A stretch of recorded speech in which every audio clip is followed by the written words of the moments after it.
Ora, cá estamos outra vez, já vi cá muitas dúvidas e, de facto, as técnicas novas servem para isso tudo, para formularmos questões. Temos aqui uma doente de 51 anos, também com hepatite C, genótipo 1A, recidivante à terapêutica, já tem fibroscan, mas eu não vos vou dizer para já o valor. Vamos fazer elastografia dinâmica. E o Eduardo sabe o valor desse fibroscan? Não, eu não lhe disse, não disse a ninguém. No fim, vamos ver. Então, Eduardo, estás a ser posto à prova, vamos lá. As transaminases, eu posso dizer nos valores, tem uma AST de 82, uma ALT de 144 e uma carga viral de 126 mil. Pronto, será uma potencial candidata à terapêutica tripla ou não, vamos ver. Vamos então repetir o método, sempre uma ecografia sistemática, uma primeira abordagem para conhecer o parênquima, os contornos do fígado, o padrão vascular e as características da superfície hepática, incluindo a possibilidade ou não de haver alguma área mais heterogénea ou não. Lobo esquerdo, acompanhar sempre até à extremidade esquerda. Temos aqui alguns ramos porta e a suprahepática. Temos a suprahepática esquerda, o lobo caudado, isto é a fissura do ligamento venoso, aqui é a veia cava que está pouco preenchida. E agora passamos a cabeça do pâncreas, aqui temos o estômago e aqui temos o confluente e a veia porta iniciará. Também dá para ver o esófago, aqui embaixo temos o esófago, a entrada isto é o cárdia. Agora rapidamente passar ao lobo direito, não há derrame pericárdico nem cirrosite, passamos ao lobo direito, na mesma técnica, a observação do polo renal, depois o parênquima, os vasos, a suprarrenal, aqui temos a suprahepática média e vamos fazer a mesma manobra de há pouco, ver a veia porta, sempre observada neste sítio, vamos ver o fluxo hepatópito, é igualmente hepatópito, poderíamos fazer a mesma manobra de medição e avaliação do fluxo quantitativa e depois um varrimento hepático completo, nesta abordagem longitudinal, mas sempre não esquecer nunca a abordagem subhepática, encher o peito de ar bem fundo, que nos dá uma avaliação global do fígado, de todos os segmentos. Esta é uma forma muito boa de localizar, fazer a segmentação hepática. Este é o ramo esquerdo da porta, a suprahepática esquerda, média e direita, e, portanto, com o que eu tenho aqui, se houvesse alguma lesão focal, eu poderia já determinar a sua localização. Esta imagem é pseudo-tumoral, é falsa, portanto é uma imagem que corresponde ao ligamento suspensor do fígado. Eduardo? Em relação... Eduardo? Sim, sim. Américo. Olha, pronto, temos visto a patologia difusa do fígado. Falaste agora nas lesões focais. Que papel é que vês reservado desta técnica para o diagnóstico diferencial das lesões focais e no follow-up das lesões focais? Qual é o papel que vês reservado? Da técnica da elastografia? Exatamente. Exatamente. Eu tinha como objetivo falar disso agora. Vou já dizer quando passar a elastografia. Já agora só um ou outro pormenor. Esta imagem é uma imagem que confunde muito, muitas vezes, a avaliação da vesícula biliar. É preciso terem atenção. Muitas vezes, por espelho, aparecem imagens dentro do lúmen vesicular que são apenas imagens duodenais. Isto é a parede duodenal. E, portanto, se virmos em pormenor, pode-se adivinhar ali a sua própria parede. Isto é o duodeno. Neste caso, tem um pouco de secreção. Faz compressão ali da vesícula, ou a vesícula não tem nenhuma patologia evidente no lúmen ou parietal. Outra vez agora aqui o baço, rapidamente. Vemos aqui o baço. E agora só um achado, deve sempre medir, como é óbvio, medi-lo sempre na zona do hilo. Portanto, o baço tem uma observação em 3 planos. Vamos observá-lo sempre neste sítio. Sim, sim. Eduardo, já que estás a falar do baço, também a mesma técnica no baço para medição de elasticidade esplénica. Sim, senhora. Também era uma coisa que eu tinha intenção de falar. Já tinha pensado nisso. Eduardo, sim. enquanto vais vendo o baço, explica-nos se é possível obter estas janelas hepáticas, quer no lobo direito, quer no lobo esquerdo. A ideia com que fiquei é que, preferencialmente, é sempre no lobo direito. É no lobo direito que se faz a elastografia, exatamente porque eu expliquei. O que a elastografia faz é esperar que o fígado vá ao encontro da sonda através de movimentos cardíacos ou respiratórios ou do próprio fluxo intrahepático. É isso, que nós não podemos induzir a compressão manualmente. O que já não acontece com a ecoendoscopia. Na ecoendoscopia conseguimos fazer quase que massagem ou observação palpatória do próprio fígado. Daí que há quem defenda que a elastografia do lobo esquerdo pode ser feita com grande sensibilidade, tal como a elastografia também perde qualidade quando há um panículo adiposo muito grande e, portanto, a elastografia do lobo esquerdo também pode ser uma mais-valia. O que temos aqui agora é um baço acessório.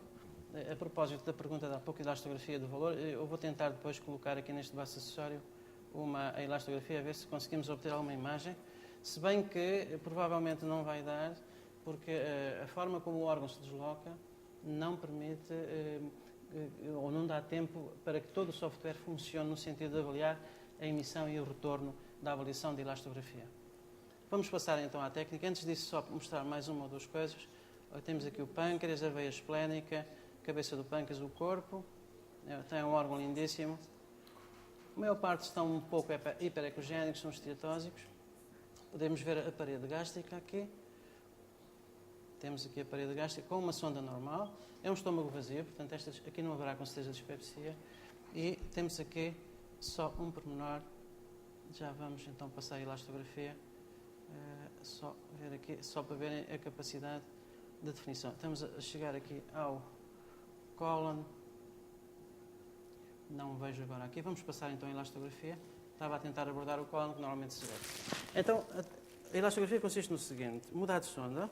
Esta sonda não permite, porque é uma sonda convexa e não tem a frequência necessária e não permite utilizar o software. Há uma coisa que é importante também, que é retificar a curva de ganhos. Portanto, é preferível, penso que estará a mostrar, retificar aqui a curva de ganhos. O convexo deve ser mais ou menos um S itálico, não é o caso desta. Só mobilizar aqui a sonda, ela tem que estar bem disponível. O conforto do doente e do profissional, do médico, é fundamental. E agora vou ter que mudar de sonda. Tem aqui um botão que faz isso e coloco a elastografia. A partir deste momento em que mudo de sonda, fico pronto para executar a técnica. Já conheço o fígado, já sei a posição, eu marquei-a visualmente, encontrei o sítio que deve ser próximo da veia porta, exatamente no sítio onde, um pouco acima da veia porta e onde se pode fazer a biópsia hepática. E agora, o que eu tenho que fazer é ativar, através deste botão, a elastografia. Passo a ter duas imagens e numa delas vou tentar encontrar a imagem que me interessa. Qual é Vou a tentar distância fazer. aqui ideal, Eduardo? Aqui não há um padrão definido. Eu acho que tem muito a ver com a janela e com a espessura anterior. Portanto, se for muito espesso aqui, eu devo afastá-la talvez um bocadinho mais, aproximá-la mais, se for relativamente com pouca adiposidade. E em relação à adiposidade, também é importante dizer o seguinte: nem toda a adiposidade é um obstáculo à ultrassonografia. Por vezes há pessoas que têm um tecido adiposo que até é favorável. Pessoas magras com tecido adiposo muito hiperecogénico perturba, e pessoas com um índice de massa corporal aumentado, mas com um tipo de tecido adiposo que não seja tão ecogénico, até pode favorecer o exame. Portanto, eu vou encontrar aqui uma zona média. Temos Vou que pedir fazer então, as medições, é isso mesmo. que é para eu Encher o depois peito dar de o ar. fibroscan. Sim, senhor. Encher o peito de ar fundo. Aguentar agora só um bocadinho. É demais. Um bocadinho menos. Um bocadinho menos. Um bocadinho menos. Um bocadinho menos. Okay. Aí assim. Parar de respirar. Pronto. Ora, tenho aqui 3 medições. Eu gostava outra vez do ecrã. Portanto, vamos fazer 3 avaliações. Esta é a primeira. Exatamente. Vamos quantificar. E, portanto, temos aqui um valor. Ora, vamos agora fazer a quantificação abrindo uma caixa sobre a imagem produzida. Aqui não tem muitos artefactos. Exatamente, está bem.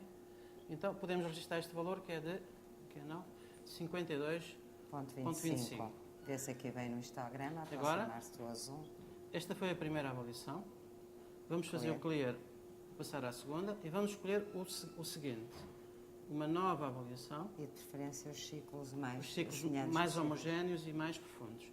Nova avaliação, sempre o mesmo processo. A medição, que é o histograma. E agora a medição quantitativa. E vamos ver qual é o valor que daqui resulta. Temos um valor de 60. Portanto, temos 3 valores elevados. E agora vamos passar à terceira medição para completar o estudo. Cá temos então a terceira medição. Aqui. que vai ser, temos um 52, um 60 e temos aqui um valor de 64. Mais ou menos 60%. Mais ou menos 60% a média, e portanto é um valor que nas tabelas de fibrose é relativamente alto. Se a doutora Isabel... Agora, querem que eu vos diga o resultado do FibroScan? Estão-me a ouvir? Estamos extraordinariamente expectantes. Estão? E não querem assim dizer um valor? Bem, Não. podemos fazer aqui uma amostragem na sala. É? Queres fazer Então, uma amostragem? Quem é que aposta em F2? Ninguém. F3? Quanto? F4? F5 não há. E F1? Acho que também não, ninguém. Portanto, toda a gente, todos aqueles que se disponibilizaram para votar, apostam em F3. E foi demonstrativa a amostra? Olha, eu digo. Sim, podemos dizer que sim. Sim, 13,8 kilopascais. Quanto? ¿Qué Desculpa? haces, Pablo? ¿Es mucho? 3,8. Está en el límite entre F3 y F4. F3, F4. Pensas que está de acordo com aquilo? Portanto, o FibroScan está entre o F3 e F4 e, de facto, aqui está de acordo com a elastografia. Eduardo, e agora o baço? É o que eu estou a fazer agora, para adiantar trabalho. Aqui é mais difícil, porque eu não tenho, é só para verem que a técnica é muito dependente da anatomia e da fisiologia. Eu aqui não tenho um órgão que venha contra a sonda. De 2010. Se eu fizer, portanto, eu estou com dificuldades porque não tenho esta abordagem. É exatamente por isso que eu defendo que a ecografia, a ecoendoscopia, a elastografia da ecoendoscopia pode-nos completar este estudo em doentes que têm órgãos, como o pâncreas, que têm que ter uma abordagem diferente, onde nós temos que usar a sonda como, digamos assim, a forma manual de fazer da medição da LHC, de fazer a compressão. A compressão feita aqui é aquela que os órgãos proporcionam pelo influxo ou pela mobilidade. Ora, eu tenho aqui um órgão que escorrega sobre a sonda, portanto eu não vou poder fazer nenhuma avaliação aqui. E gostava também de avaliar ali o baço acessório, não sei se vem aqui o baço acessório, um corte do baço acessório, está aqui o baço acessório, e se repararem, o baço acessório tem as mesmas características do parênquima esplénico. Numa abordagem simples, serão dois órgãos, o baço acessório e o baço com parênquimas iguais. Em relação, para terminar, em relação à pergunta das lesões focais hepáticas, também aí a elastografia tem sido objeto de investigação e já tem também essa experiência, não só por via externa, mas também por ecoendoscopia, sobretudo para avaliar às vezes lesões menos características e que possam, pela sua dureza, criar a ideia que pode ser uma lesão secundária. Ou seja, numa abordagem normal, por ecoendoscopia, no estadiamento, a observação do lobo esquerdo, que é o lobo esquerdo que se consegue ver melhor na ecoendoscopia, pode dar a possibilidade de avaliar uma lesão focal. Exatamente, aqui não quantitativa, como é óbvio, mas pelas características qualitativas da imagem. Eu, na ecoendoscopia, a elastografia para mim é sempre uma avaliação comparativa. Tento colocar a imagem, portanto, o sítio onde eu faço a avaliação, sempre comparando estruturas diferentes. E, de preferência, uma que eu conheço.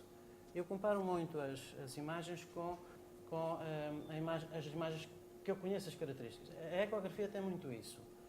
Se o órgão for normal, deve servir de guia para a avaliação, para a comparação com a estrutura de outro órgão que pensamos que possa estar doente. Também aqui... Há uma questão, Eduardo, há uma questão da professora Helena Cortês Pinto, está bem? Sim? Peço desculpa, eu tenho algumas dúvidas sobre esta técnica. Não nos foi feita uma introdução formal, portanto penso que todos temos alguma dificuldade. Eu tenho algo no artigo, pelo menos recente, do MOSHI, em que eles mediam na elastografia. O que mediam na elastografia em tempo real era uma diferença entre uma elasticidade na vénula e no parênquima hepático, e isso dava um valor objetivo que eu percebi que não tinha tanto a ver com a graduação de cores. Não percebo se isso é um avanço em relação a essa técnica ou se eu é que não percebi bem, mas gostava que me explicassem, porque, tanto quanto eu percebi, aquilo era um dado muito objetivo, porque era a razão entre essa medição na vénula e no parênquima, e não era só uma graduação de cor, mas não... Como eu disse há bocado, apesar de outra intervenção, esta é uma técnica cuja quantificação é fundamental. E quando ela não é possível, porque estamos com dois órgãos diferentes, ela deve ser mesmo qualitativamente interpretada mas sempre comparativa.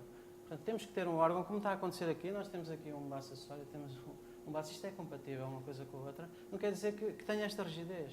Portanto, esta imagem que está aqui é a imagem que resulta das estruturas que estão cá dentro. Eu posso fazer a imagem, o que está dentro, o que está a ser avaliado é só o que está aqui dentro.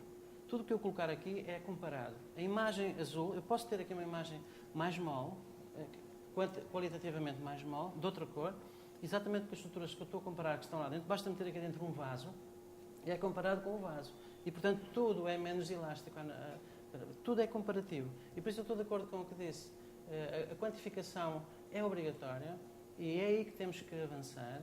E é aí que este software, penso que este já tem gráficos que podem exatamente já dar uma avaliação, não digo já a geração 3, mas estamos a caminhar para a geração 3. Provavelmente vamos querer mais que a quantificação ou vamos ter de certeza uma quantificação bem determinada e isso vai nos ajudar bastante. Agora, para mim, não em relação à elastografia hepática, mas em relação à elastografia geral, que está confirmada na mama, na tiroide e agora também na próstata, mas aí é diferente porque nós podemos, nós próprios, induzir o contacto, o que não é o caso da elastografia percutânea, que estamos sempre dependentes da forma como o fígado se mobiliza. Portanto, a mobilidade hepática, a anatomia e a fisiologia também são condicionantes da própria captação da imagem e a própria colaboração do doente. Aí é diferente.